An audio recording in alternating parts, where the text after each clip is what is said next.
podem sentar.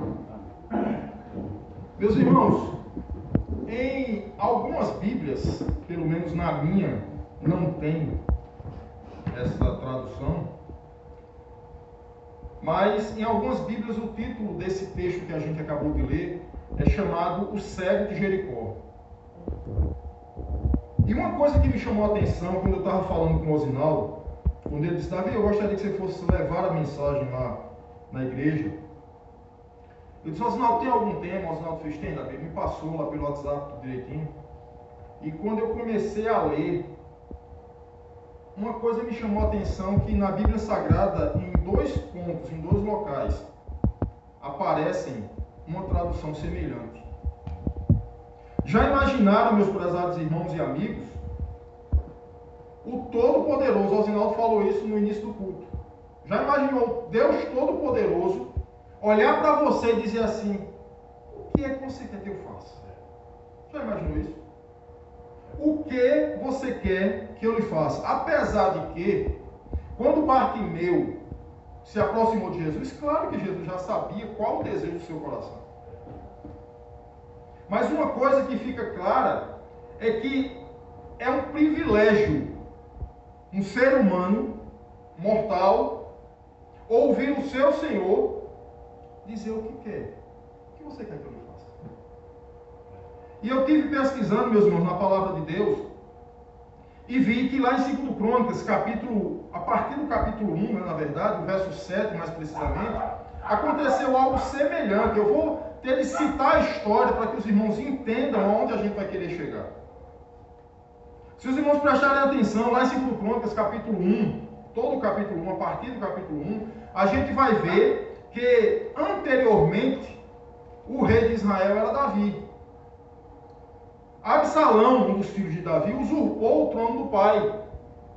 Teve toda aquela questão lá de Tamar, de Aminon, enfim. E Davi não repreendeu o seu filho Aminon devido a ser pai, amar, né? Não quis repreender. E Absalão, por sua parte, foi lá e matou Aminon. Quem já leu essa história lá em 2 Crônicas vai entender o que a gente está dizendo aqui. Mas o que acontece? Absalão, ele, na verdade, ele usurpou tudo que o pai tinha, entrou nos cofres de Israel, roubou tudo, gastou todo o dinheiro e deixou Israel quebrado. Uma coisa que me chama a atenção é que nesse episódio que a gente está falando com relação a Israel, a gente não vai fugir do tema de forma alguma. É só para que os irmãos entendam o desenrolar da mensagem. Davi, como o pastor falou na palavra que ele deu aqui, muito sábio, Davi adulterou. E teve uma consequência naquele adultério, e teve uma consequência daquele pecado. Grande, estrondosa, que rebateu, que refletiu nos seus filhos. E Absalão foi e usurpou tudo que Davi tinha, expulsou o pai do reinado. E Davi teve um caso, adulterou com uma mulher chamada Betseba. A Bíblia diz, pastor, que o primeiro filho Deus fulminou. Mas uma coisa que me chama a atenção é que o segundo filho de Davi com Betseba, a Bíblia diz que Deus amou. Aleluia, Jesus. Glória a Deus. Que foi Salomão. Aleluia. E a Bíblia diz que quando Salomão assumiu o reino de Israel, a Bíblia nos relata, lá no livro de 2 Crônicas, que quando Salomão assumiu o reino de Israel, Salomão tinha um desejo, que deveria ser o desejo do nosso coração, que é de agradar a Deus. A Bíblia diz que Salomão pesquisou em todo Israel e viu que tinha sobrado daquele reinado. E a história diz que restaram 1000 bois. Mas não eram aquelas vacas de dar leite, que do leite poderia produzir manteiga, da manteiga produzir o queijo, não. Eram bois de arado. Eram bois da carne enrijecida, porque faziam força para puxar aquele arado. Mas tinha 1000. Salomão, ele disse da seguinte forma: Deus, ele vai estar comigo em todo o meu reinado. Aleluia. Mas eu preciso honrar a Deus com aquilo que eu tenho e posso dar. E a Bíblia diz que Salomão, juntamente com todo Israel, subiu no monte de Gibeão, levando aqueles 1000 bois. E a Bíblia diz que houve um grande holocausto, o maior holocausto do Velho Testamento foi naquele lugar, onde ocorreram 1000 sacrifícios. Já imaginou 1000 altares? Na verdade foi um altar só, sacrificaram no mesmo altar 1000 bois. E ao sacrificar esses bois, a Bíblia diz que Deus recebeu o sacrifício como um cheiro suave. E a Bíblia diz, lá em 2 Crônicas, capítulo 1, verso 7. E Deus entra no quarto de Salomão e diz: o que queres que eu te faça? Aleluia, Jesus. Pede, na verdade não foi nessa tradução. Deus, ele entrou no quarto de Salomão e disse: pede o que você quiser, que eu vou lhe dar. Que é a mesma coisa. Que é a mesma coisa. Então nós encontramos na Bíblia Sagrada 2 pontos, um no Velho Testamento e outro no Novo Testamento. O Deus Todo-Poderoso, Criador do céu e da terra, entrando num quarto de um mortal e dizendo: o que você vai querer? Eu vou lhe dar. E encontramos no livro de Marcos, capítulo 10, o verso 51 e 52, Jesus parando e dizendo: o que você quer que eu lhe faça?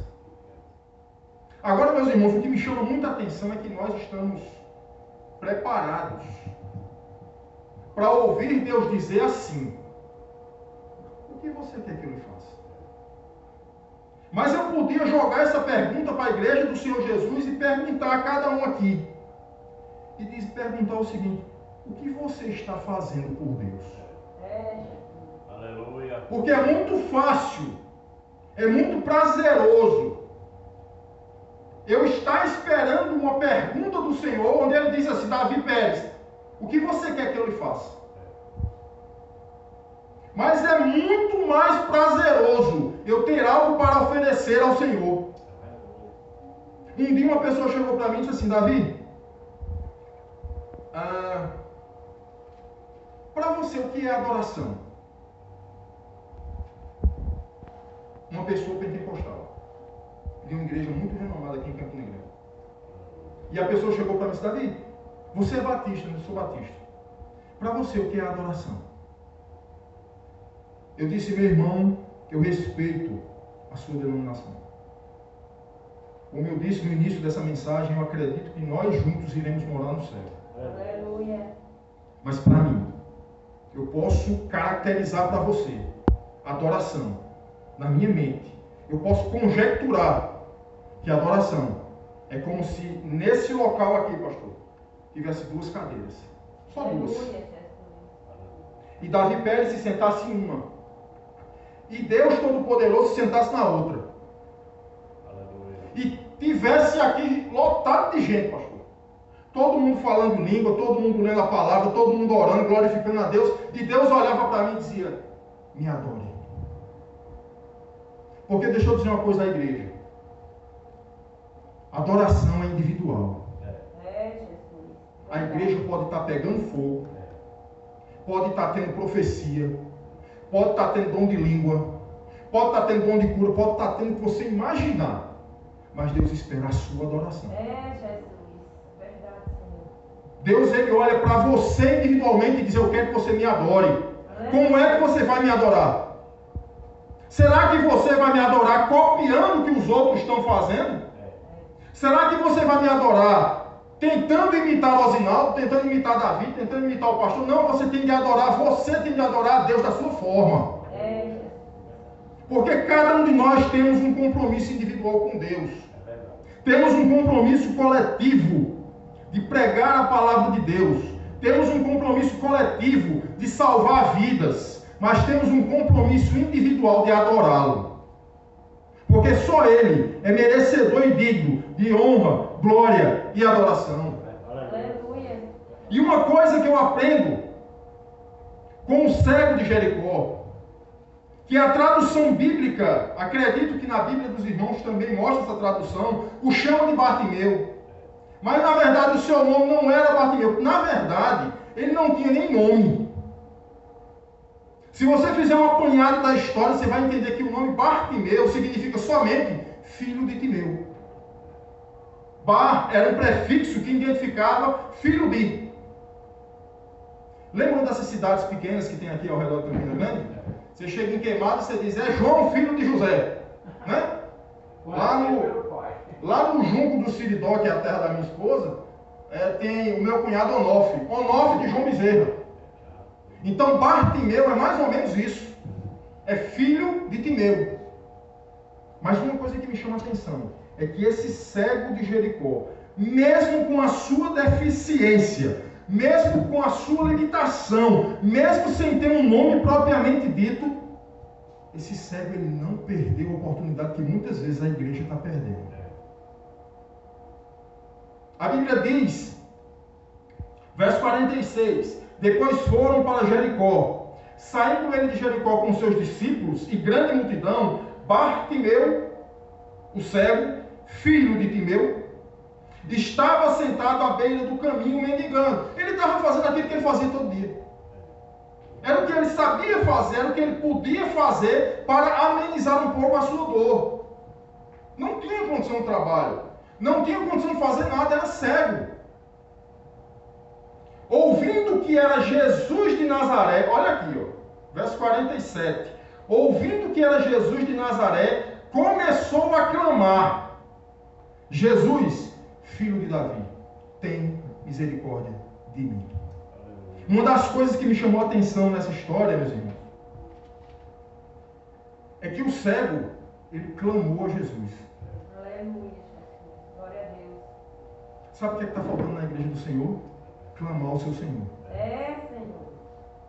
Nós estamos, meus irmãos, nos preocupando em ir atrás do político, em ir atrás do prefeito, em ir atrás do vereador, em ir atrás do empresário, em ir atrás de uma pessoa que pode me dar a mão. Meu irmão, deixa eu te dizer uma coisa, a igreja do Senhor depende de Cristo.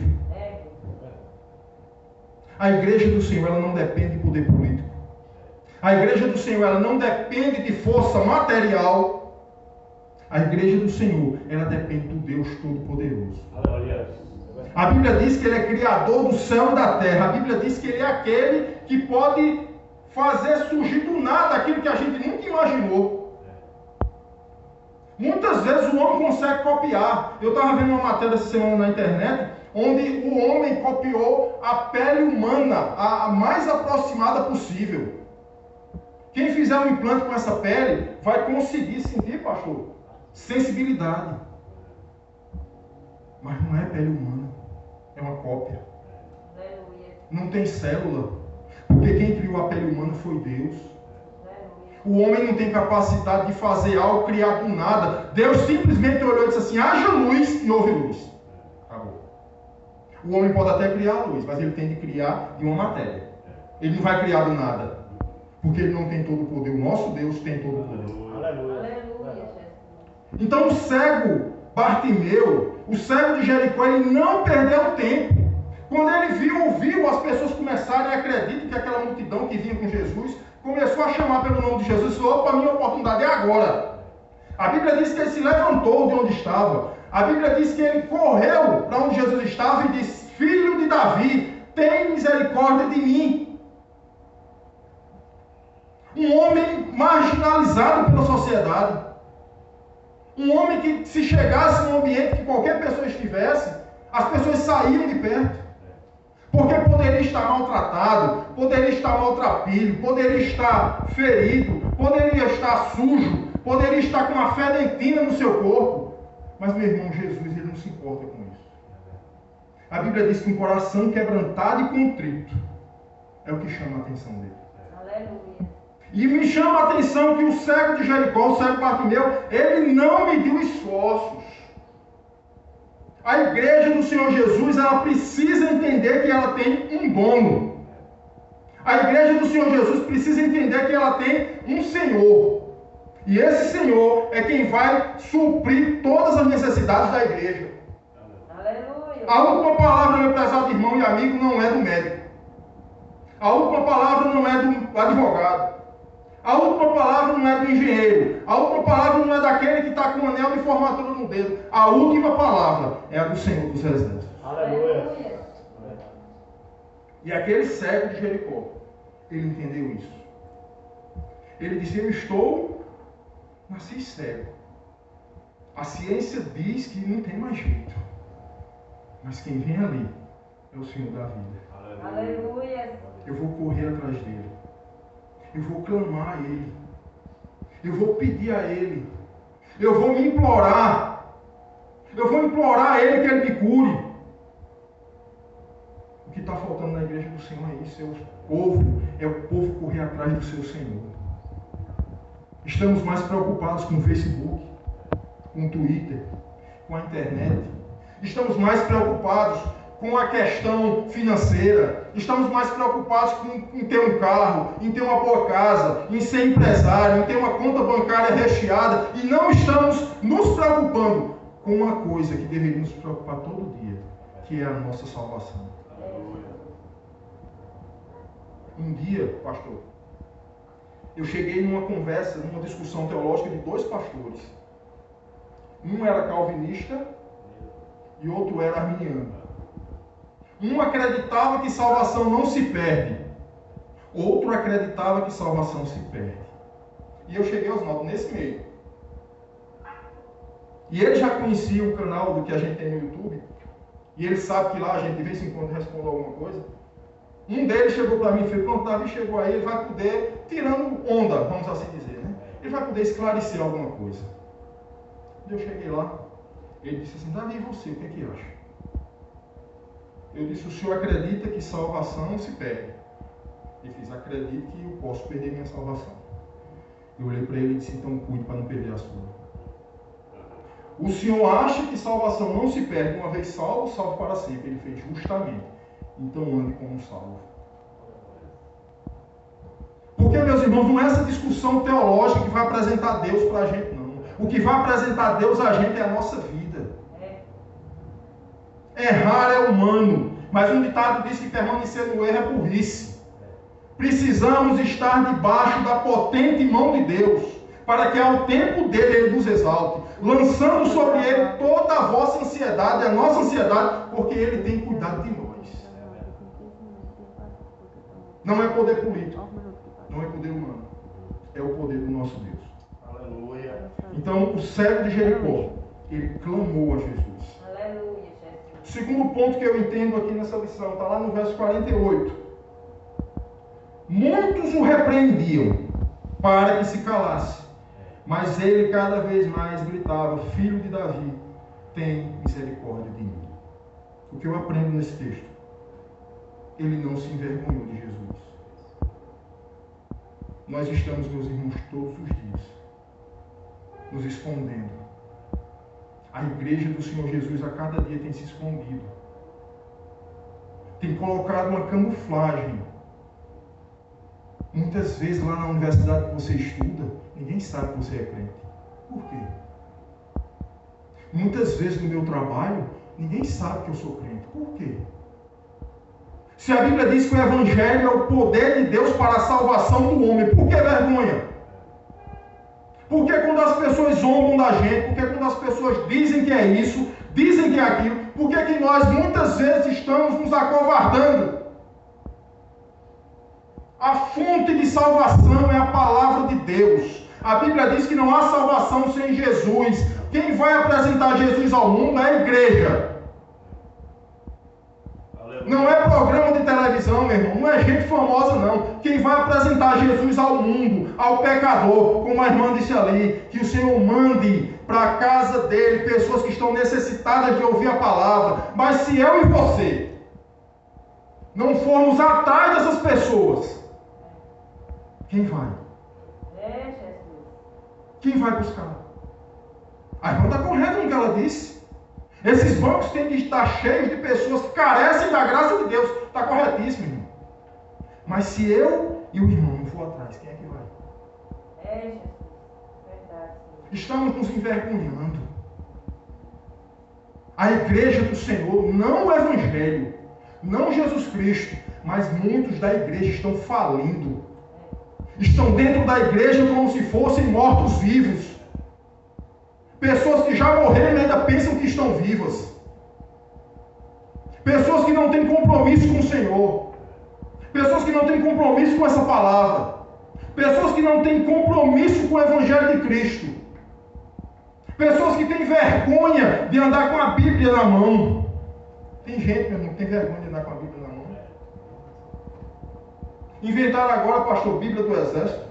Já viu isso? Capa do Exército, capa do esmilinguido, capa não sei de quê, capa disso, capa daquilo, capa... Bíblia no celular. Bíblia no celular, para camuflar. E esquece. Muitos da igreja estão esquecendo. Estou falando da igreja aqui não, viu? Estou falando geral. Mundo, Brasil. E muitos da igreja estão esquecendo que é essa palavra. A Bíblia diz que ela é mais penetrante do que a espada de dois gumes. Pode tirar o homem do inferno e levar o homem para o céu. Aleluia. Precisamos entender que o cego de Jericó, ele não se preocupou com a crítica. Quando ele passou por ali, quando ele chegou, quando ele começou a gritar, muitas pessoas disseram assim: cala a boca. Tu não está vendo que é Jesus que vai passando ali? Tu acha que Jesus vai se importar com tu? Um camarada que nem nome tem. Um camarada que está todo rasgado, machucado, cheio de fedentina, cheio de... Tu acha que ele vai parar para ouvir você? Eu não quero saber se ele não vai me ouvir, mas eu vou correr atrás dele. Aleluia. É o que está faltando na igreja do Senhor hoje. Buscar o seu Senhor. Não se envergonhar do seu Senhor. Não ter vergonha da palavra de Deus. Os irmãos não sabem o quanto de críticas que eu tenho sofrido na internet. Acredito que o Osinaldo já viu alguns vídeos meus. Em que eu bato de frente com relação ao homossexualismo, que é pecado. Mas a igreja tem se calado, porque se hoje você disser que homossexualismo é crime, tem que falar de homossexualidade. É homofobia, você é homofóbico. Os evangélicos são homofóbicos, os evangélicos são preconceituosos, fundamentalistas, estamos fundados na palavra de Deus. Um dia, eu fiquei muito triste, eu conversando com um pastor, e ele disse assim: hoje, escuta o que ele disse. Hoje, isso faz uns 2 anos, pessoal. Acho que foi em 2018. Ele disse desse jeito, pastor: hoje, eu não realizo casamento de 2 homens ou de 2 mulheres. Mas daqui a 10 anos eu não sei. Está vendo ou não? Porque hoje está liberado. Hoje ninguém pega no pé. Hoje não tem lei. Mas se amanhã tiver lei, eu vou negar minha fé por causa de uma lei? Eu vou zombar do Deus Todo-Poderoso por causa de uma lei? A Bíblia diz que nós devemos obedecer às leis, claro, é bíblico isso. Mas, meus irmãos, aquela lei que atinge a santidade de Deus, o que é que a gente vai fazer? Não é lei no país agora que todo homem, toda mulher ela pode casar com o mesmo sexo, não tem problema nenhum. E eu, como crente, eu vou aceitar. Uma vírgula. No Senhor, né? No Senhor. Levar as autoridades no Senhor. Obedecer às autoridades no Senhor. Não está atingindo a santidade de Deus, é para obedecer. Agora, meu irmão, uma situação dessa que fere a santidade de Deus, que fere a palavra de Deus, que vai de encontro aos nossos princípios, que crente sou eu? Que igreja é essa que eu estou fazendo parte? Que reino é esse que eu estou buscando? Do mundo. Reino mundano. Você pode ser o que você pensar em ser, mas nunca vai ser igreja de Cristo desse jeito. Nunca vai ser. Então, o cego de Jericó, no verso 48, ele não se intimidou. Mesmo as pessoas dizendo: cala a boca, ele não vai ouvir, porque você está correndo atrás, porque você está fazendo isso, porque você está correndo atrás dele, ele é o rabino, ele não vai ouvir você. Ele disse: eu não quero nem saber se ele vai ouvir ou não, eu estou fazendo a minha parte. Meus irmãos, a igreja precisa fazer a parte dela, que é pregar o evangelho. Glória a Deus. Eu não consigo, ninguém aqui, o pastor não consegue convencer ninguém. Quem convence é o Espírito Santo de Deus. Agora nós temos de falar. Nós temos de buscar. Hoje entrou, o Osinaldo bem falou, eu sou pintor, mas hoje eu estou ocupando a função de motorista de aplicativo. Entrou 3 mulheres no carro hoje. 3 senhoras. E eu ouvindo a conversa. Mas como um bom motorista a gente não pode se envolver, viu, Osinaldo? A gente não pode. Tem de ouvir. Até que alguém diga assim: o senhor tem alguma opinião para dar? Mas só que eu estava falando com Deus dos deuses. Eu disse, se o Senhor quiser que o seu nome seja glorificado, faça com que essa mulher me pergunte alguma coisa. Eu não terminei nem de fechar a boca. Ela disse, o que é que o senhor acha? Eu disse, a senhora quer ouvir o que lhe agrada?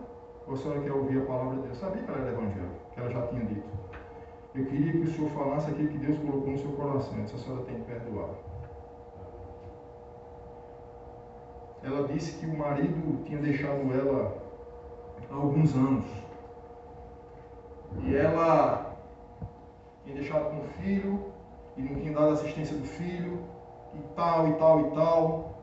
E essa mulher, ela disse que desse período todo, não conseguia dormir, não conseguia se concentrar em outra coisa, a não ser pensar em toda aquela situação. Eu disse, minha irmã, o grande problema que está acontecendo na sua vida é porque a senhora não liberou perdão.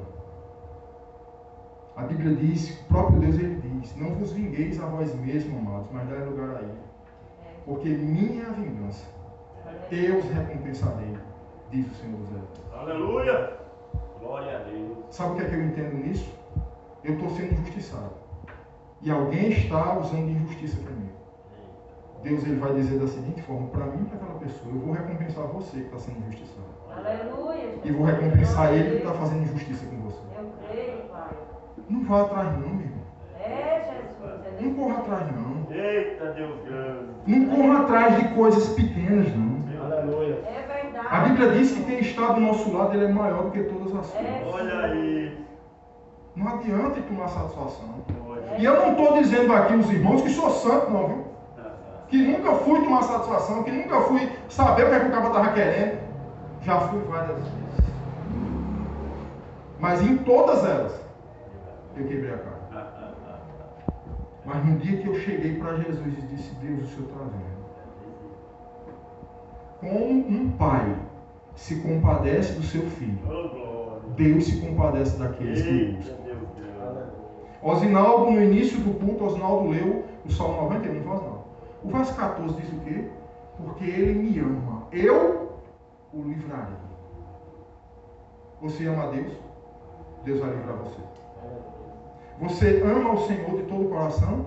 Deus vai livrar você. Aleluia. Deixa eu fazer uma pergunta aos irmãos, para a gente concluir a mensagem. Coronavírus, tem vacina para ele? Tem não, né? Quem já foi contaminado aqui? Alguém foi já? Daqui do tempo, pastor? Se não foi, glorificado seja o Senhor. Aleluia. E se foi contaminado, você está aqui para contar a história. Aleluia. A Bíblia diz que Nem sabe. mas uma coisa é certa, tendo ou não, É. você ama o Senhor, Ele livrou você. É, Senhor, é desse jeito, Jesus. A gente precisa entender isso, meu irmão. A Bíblia diz que Deus é nosso refúgio e fortaleza, socorro bem presente na hora da angústia. Uma vez, só falando nisso aí, eu me lembrei. Eu tomei água no mesmo copo, do mesmo lado que a pessoa contaminada tomou. E a pessoa estava contaminada, tomou todo o medicamento e eu não peguei nada. Aleluia, Jesus. Porque ama a Deus, Amém. Deus o livrou. Deus é fiel. Aí a pessoa poderia perguntar, como um dia me perguntaram, Davi, o crente está imune ao coronavírus? Eu disse não. A Bíblia diz que tudo que sucede a um, sucede a outro. É, Jesus. Mas e aí, como é que vai ser no seu existência? Se você se contaminar com o coronavírus, meu irmão, Deus vai livrar você. E se você não se contaminar, Ele livrou você mais ainda. É, Senhor. A Bíblia diz que Ele está conosco na angústia. É. Livrá-lo-ei e o glorificarei. Dar-lhe-ei a abundância de dias e lhe mostrarei a minha salvação. Aleluia. Não é homem, não é político, governador, não é presidente, é Deus, meu irmão. É. Então o cego de Jericó, verso 48, ele não se intimidou com a zombaria do povo. Esse templo aqui, se prepare, vai ter muita zombaria. De vizinho, pessoa que não entende, pessoas que não entendem o que é o Evangelho. Mas sabe o que é isso, meu irmão? Isso é uma pedra que vão jogar para servir de alicerce para esse templo. É. Glória a Deus. Uma pedra que vão jogar para servir de alicerce para cá. É, Pai. Lembram lá da história de José do Egito? O que foi que José fez no final de tudo? governador do Egito, a última palavra era dele, o faraó, depois do faraó só tinha ele. Quando os irmãos se apresentaram, ele fez, calma, não vou fazer nada com vocês. Não. Lá atrás, Deus me botou no calabouço, para que hoje vocês tivessem vida. Aleluia. Deus ele vai poupar muita gente aqui, É, Senhor. para salvar outras vidas. Aleluia. É verdade. Isso é a função da igreja do Senhor. Não se preocupe com zombaria não, zombaria vem e passa. Terceiro ponto que eu entendo aqui, verso 49. Jesus parou, olha que interessante, e disse, chame ele. Chamaram o cego dizendo-lhe, tem bom ânimo, levanta-te, ele te chama. O camarada clamou, Jesus, filho de Davi, tem misericórdia de mim. Jesus, filho de Davi, tem misericórdia de mim. Não se envergonhou diante da multidão, dizendo, cala a boca, não está chamando ele para quê? Tu é um cego, tu é um mendigo. No final de tudo, Jesus para e diz, eu vou atender ele. No final de tudo, Jesus, quando olha a tua atitude, quando eu falei da história lá de Salomão, eu quis que você entendesse, que a igreja entendesse, que para que eu possa ser abençoado, não é uma barganha com Deus não, meu irmão. Deus não aceita barganha de ninguém. Mas sabe o que é? Você como pai, quem é pai que levanta a mão? Osinaldo,